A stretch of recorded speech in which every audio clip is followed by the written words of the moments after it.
It is always game day in Cleveland. He's Daryl Ryder. I'm Andy Baskin. Big week, ladies and gentlemen, as the Browns take on the Cincinnati Bengals at Cleveland Browns Stadium. That's right, it is Cleveland Browns Stadium once again. And we're looking at a 1 o'clock kickoff on Sunday. So I am ready to roll. I know Daryl is ready to roll. My first question for you, though, Daryl, is Denzel Ward ready to roll? I don't think so. At least as we have this conversation right now, as we record this on a Monday evening, and you're probably listening to us Tuesday or Wednesday morning. But my anticipation is that whether he is available this week or next week or whatever, the Browns are going to keep this very fluid as far as his potential availability. Rodney McLeod, the veteran safety on practice Monday, had said that they're encouraged by Denzel's progress, but they're obviously allowing the doctors and the medical professionals to do their thing in regards to his availability and working through the concussion protocol. Kevin Stefanski, to the surprise of nobody, had nothing of substance to say regarding Denzel or who potentially could replace him if he is unavailable. But right now, as we have this conversation, Andy, I'm not optimistic until I see a guy return. You know what I'm saying? Until I see him on the field,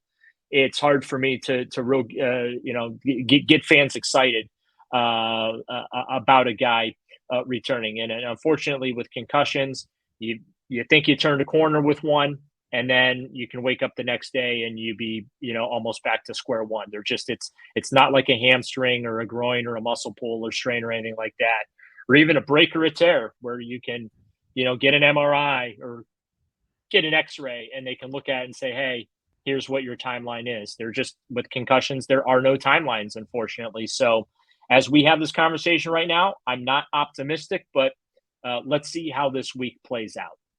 Every concussion is different. Every concussion heals differently. Every time you get another concussion, it becomes easier to get another concussion. Those are all facts. Right. The other fact is it's his fourth professional that we know of concussion, and we don't know how many he had at Ohio State. We don't know how many he had at Nordonia. We don't know how many he may have had playing rec league in any one of the eastern suburbs. He may have played rec league, if he did play rec league at all.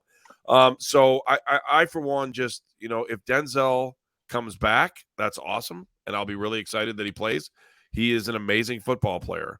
But if Denzel chooses to not come back and say, look, I can't mess with this, I would have all the respect in the world for him either way. So it's about him, it's about his family, right, and it's about being healthy for the rest of his life.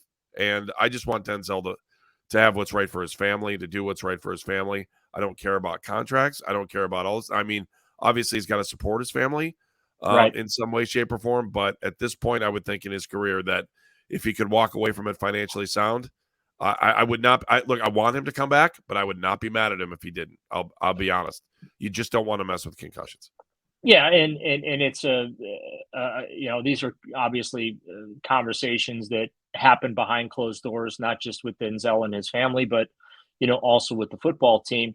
And the other thing too is as he goes through this, why there should not be any rush. To your point, Andy, when it comes to because when you're going through it, you're thinking one way, but then when you come out of it, maybe you have other thoughts as well. So the most important thing is that Denzel is safe and healthy, and whatever decisions he makes regarding his availability, both in the short term as well as the long term, he's able to do that with a clear heart and a clear head too. So I've seen some comments on social media, even in response to me posting news about him and whatnot. And I would just remind fans that are not responding positively to this particular situation to remember that these are human beings. They have families. They have lives beyond the football field. And yes, they are paid handsomely to play at a high level and to entertain us each and every week.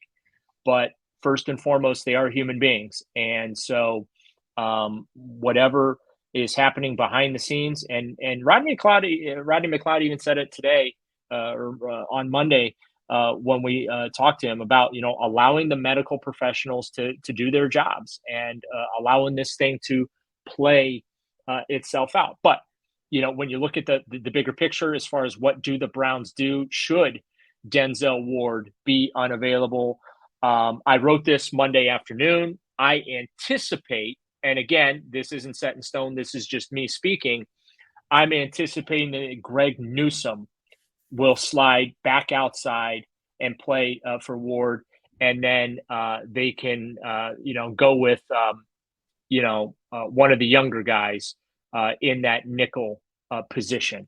But right now, I would think that Greg Newsome is first in line to go ahead and replace him in that starting lineup, Andy. Daryl, you've talked about Rodney McLeod a couple times already in the podcast.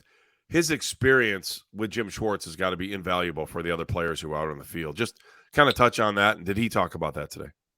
Well, yeah, and actually he was asked, hey, where is this this defense rather in relation to, are they where they need to be in relation to how it was in Philadelphia, right? And he said I'm paraphrasing, but he basically said we're ready, we're good to go, we're ready to roll Sunday against Joe Burrow in the Cincinnati Bengals. So the fact that he feels really good about where they're positioned, and also he spoke about the depth that they have in the secondary, and he feels like, yes, obviously everyone wants Denzel Ward to play, right? But if he's not available to play, Rodney McLeod stressed that he feels like they have the depth that's going to be required to go ahead and be able to get through whatever time off that Ward might need. I think Cameron Mitchell, the rookie, the 5th round pick from this year, I think he's a guy that could slide into that nickel spot. He had a real good training camp, real good preseason. I think he's ready to go to slide in to that particular role there. So, but yeah, McLeod feels really, really good about where they are defensively.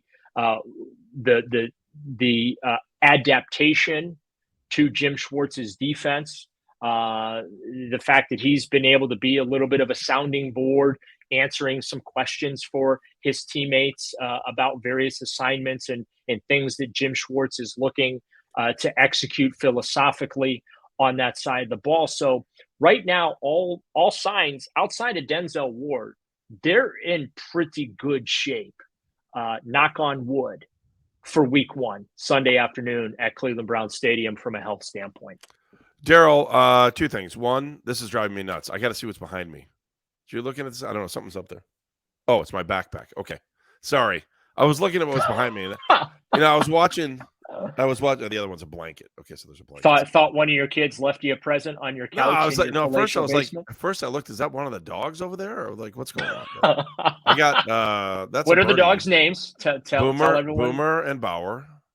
That's a Bernie. Wait a minute. You named your dog after a former Cincinnati Bengal? Boomer and Bauer. No, that's not why. Boomer, just because it was a B and we wanted Boomer Baskin. That's all. We didn't really. It had nothing. Although Jeff, had nothing to do with Boomer. On our show, we had a Sison on the show, and he goes, "Hey, Boomer, I just man is Meredith fast." That we had Boomer on the show, and Jeff's like, "Hey, Boomer, what do you think about the fact that Andy named one of his 10-pound dogs Boomer?" And dead silence. And I was like, thanks, Jeff. Awesome. We should have named fantastic. We named Bauer the second dog after the hockey equipment Bauer. So remember, everyone was not like, Trevor Bauer? Not Trevor, no. Okay. So we probably should have named Boomer either Sherwood or CCM or I don't know. There's some new hockey equipment things that we could have named him, but we didn't. But we love Bauer, so we love Boomer too. So all right, let me go back. Sticker cup was taken, right? Yeah, we could have taken that. Stick cup, that didn't sound good. Puck wouldn't have been good. That would have been really bad. Puck. Puck, what did you do? And then he'd be like, ugh. What the puck are you doing right now? Yes. Oh, come on. Heavy. Puck over here. Off. Get off the couch, Puck. Heavy enunciation on the P. Yes, exactly. All right, let me go back into this before we end the first segment. The defense ahead of the offense? Yeah. I think so, just because of the personnel that they brought in. Like, I feel like that the offense has been a work in progress all throughout training camp, right? And they've been working on stuff. So it's really hard to gauge specifically where this offense is in relation to the defensive side of things, right? And even like during training camp, I would say the defense won more than the offense did in practice. But that isn't exactly a fair measuring stick either, because I keep going back to what Deshaun Watson said in the middle of training camp, right? After the Philadelphia practices. And I think it was a guy from Philadelphia that had broken down Deshaun's performance in the practices or whatever. And to Watson's credit, I felt like he said what needed to be said, not only just the fans, but to media too. Like, Daryl, we have no idea what the yeah. I was gonna say, hold that thought.